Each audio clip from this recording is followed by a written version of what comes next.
बादशाह अकबर ने सोचे, शायद बीमारी के कारण बीरबल का दिमाग कमजोर तो नहीं हो गया है। उनकी बुद्धि पर कोई असर हुआ है या फिर नहीं।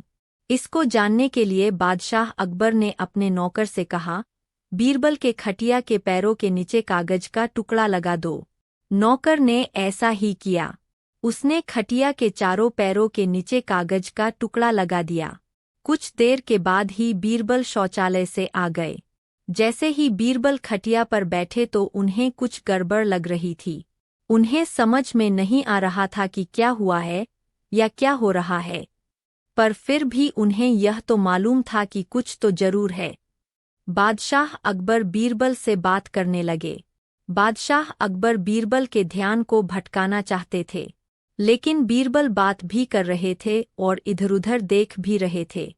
जब बादशाह अकबर से न रहा गया तो उन्होंने बीरबल से पूछा, बीरबल क्या हुआ है, तुम इधर-उधर क्या देख रहे हो?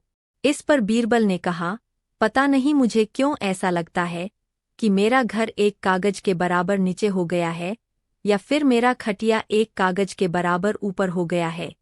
यह सुनकर बादशाह अकबर समझ गए कि बीरबल की बुद्धि अभी भी कम नहीं हुई है।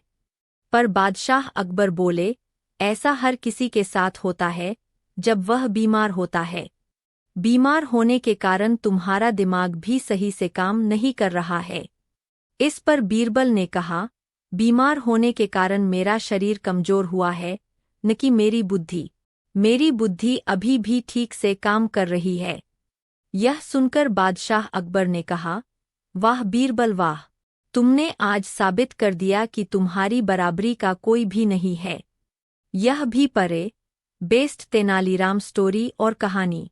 राजा अकबर का गुस्सा खा, इसमें आपके घबराने की बात नहीं है, इसका उपाय तो बड़ा ही सरल है।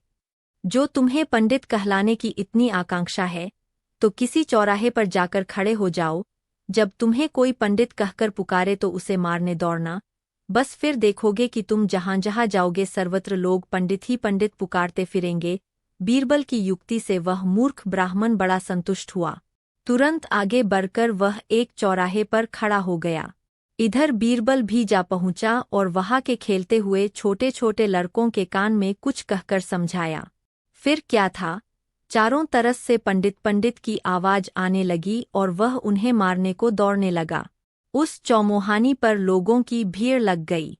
लड़कों की देखादेखी बड़कों ने भी पंडित पुकारना प्रारंभ कर दिया। ज्यों-ज्यों वह लोगों पर चिढ़ता, त्यों-त्यों लोग और भी चिढ़ाते जाते थे। यह भी पढ़े, जानिए क्या हुआ तब, जब बीरबल ने सुनाई ऐसी कहानी कि अकबर भी रह गया हैरान। और क्या फुर देखादेखी, थोड़े समय में ही वह मूर्ख सर्वत्र पंडित के नाम से ख्यात हो गया। जब उसका मतलब हल हो गया तो बीरबल की अनुमति से क्रमशः चैना बंद कर दिया, परंतु लोगों ने पंडित कहना नहीं छोड़ा। अकबर, बीरबल और लुहार की मनमानी। हिंदी पथ, हिंदी भाषा का संसार। लुहार की मनमानी, अकबर बीरबल की कहानी।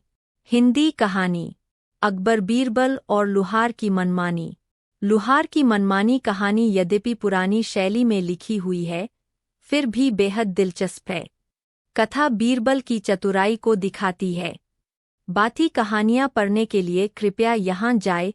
अकबर बीरबल की कहानियां। दिल्ली का एक नागरिक बड़ा सूम था। वह अपने परिश्रम और कृपणता के कारण रत्नों का एक बड़ा कोष संग्रह किए हुए था। वह उन रत्नों को एक ऐसी साधारण संदूक में छिपाकर रखे हुए था कि जिससे देखने वाले को उसमें रत्न होने का भ्रम न हो सके। उसका घर भी साधारण गृहस्थों के समान कच्चा और टूटा-फूटा हुआ था। भला ऐसे भग्न मकान में रत्न होने की कौन संभावना कर सकता था? दैवात एक दिन मध्य रात्रि में उसके घर में आग लगी।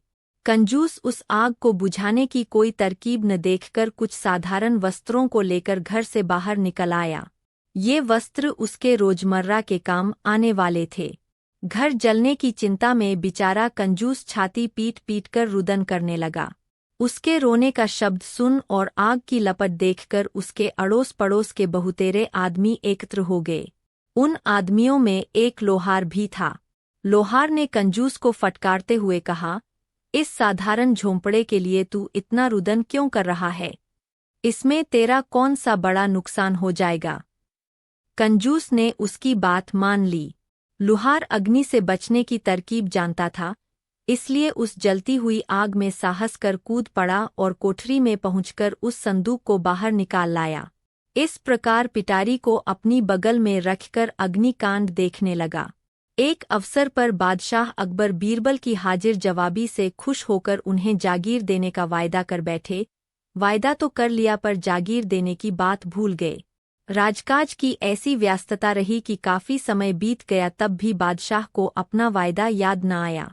बीरबल प्रतीक्षा में थे कि कोई इस पर बीरबल ने कहा, पता नहीं मुझे क्यों ऐसा लगता है कि मेरा घर एक कागज के बराबर नीचे हो गया है, या फिर मेरा खटिया एक कागज के बराबर ऊपर हो गया है। यह सुनकर बादशाह अकबर समझ गए कि बीरबल की बुद्धि अभी भी कम नहीं हुई है। पर बादशाह अकबर बोले, ऐसा हर किसी के साथ होता है जब वह बीमार होता है। बीमार होने के कारण तुम्हारा दिमाग भी सही से काम नहीं कर रहा है। इस पर बीरबल